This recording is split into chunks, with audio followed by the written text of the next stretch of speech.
If someone asked you what is the easiest painting medium to start with, what would your answer be? Oils, watercolors, pastels, acrylics? It is a question that I hear of a lot, and I will give you what I think the real answer is at the end of this video, because the truth may surprise you.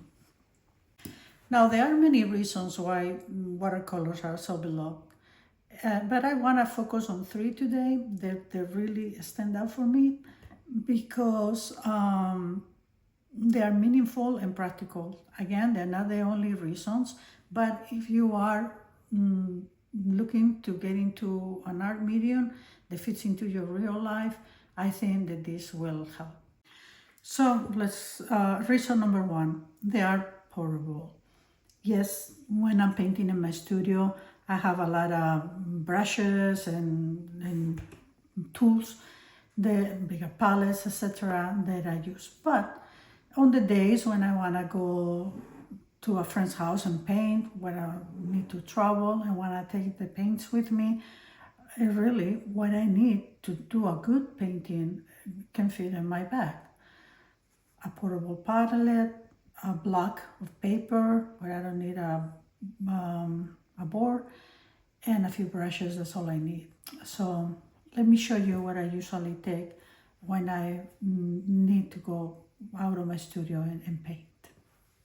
So when I travel, I like to take, for paper, I like to take my blocks. Block of paper is watercolor paper that has been, the sheets have been glued onto the sides. And that way eliminates the need for putting it into a board, because of the fact that they're glue. It means that when you put the water, it will not buckle. They're very convenient when you take them when you want to take it with you. So I can choose the size of one or the other. Then I'll take my palette. I use this traveling palette, which I have all the colors that I need. It's actually a full-size palette, and I have the room for mixing. But as you can see, it doesn't take almost no room.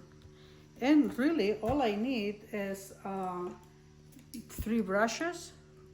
I get like a 10, but it's a 6, and a little one for details.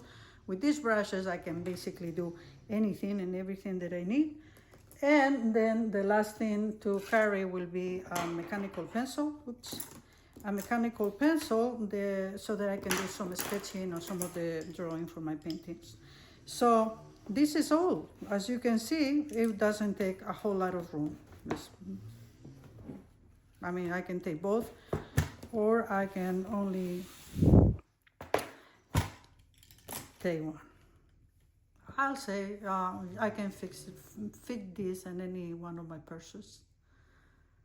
Number 2, one of the most important for me, they are non-toxic and safe.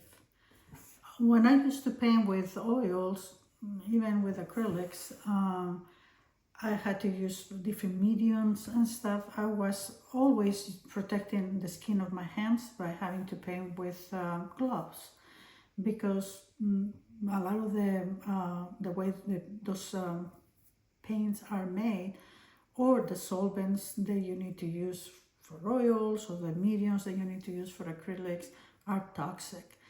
And there was always a concern that, and the fumes again had to be always in a good ventilated area. That is not the case with watercolors. Watercolors are very safe. Everything that you need is water and the paint, and most of the paints are only having a binder and the pigment. It is true there are a couple pigments like cadmiums and cobalt that could be a little toxic, but in the amount, a small amount that we use it in watercolors, they're not. And honestly, it will only be toxic in watercolor if you were to inhale, eat them basically, or drink the water of it, which we are not going to do. So watercolors are very safe to have around children, if you have children, or if you have pets like I do. Now we move into the third reason, the last reason. These are not in no particular order, but watercolors don't take much space.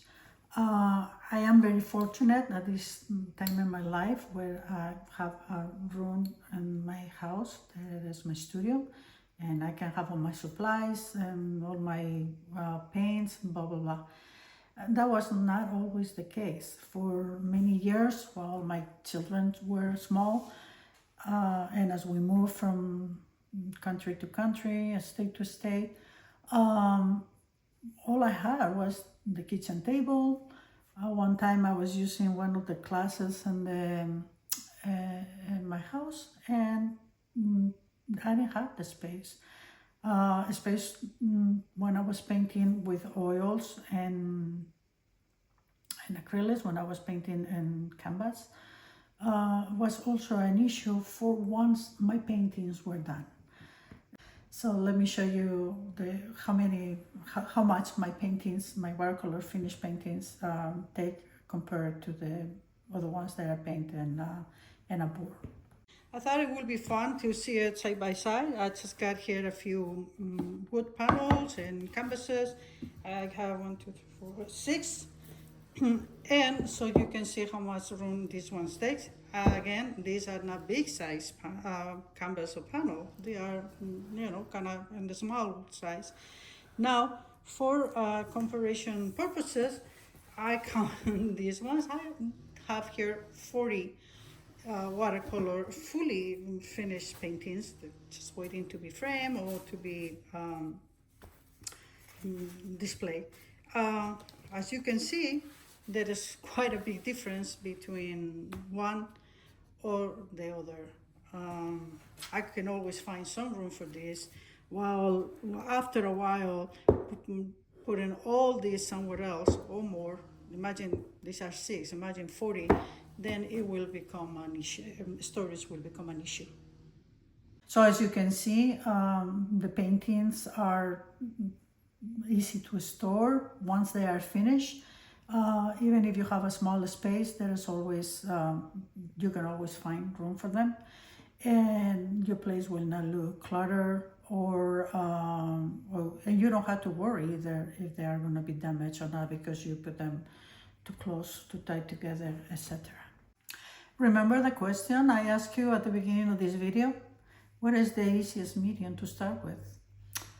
I bet a lot of you thought that it was watercolor, because that's actually very common around. People think that watercolor is the easiest to paint, but it's not, because like we mentioned before, it's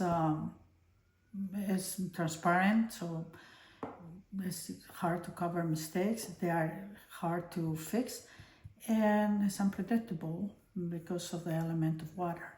So some of the easiest honestly are oils or even pastels, because if you make a mistake, you can just cover it up and then start again, or cover it up with one color and put the next color on top of it.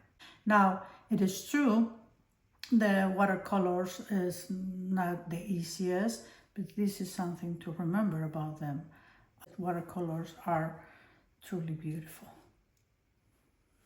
So if you are someone who is just starting out, I hope that you don't get discouraged by the little learning curve that it will happen with watercolors, that you embrace the practice, that you embrace also the surprises that it will come along the way, and let watercolor become your quiet companion. Thanks so much for being here.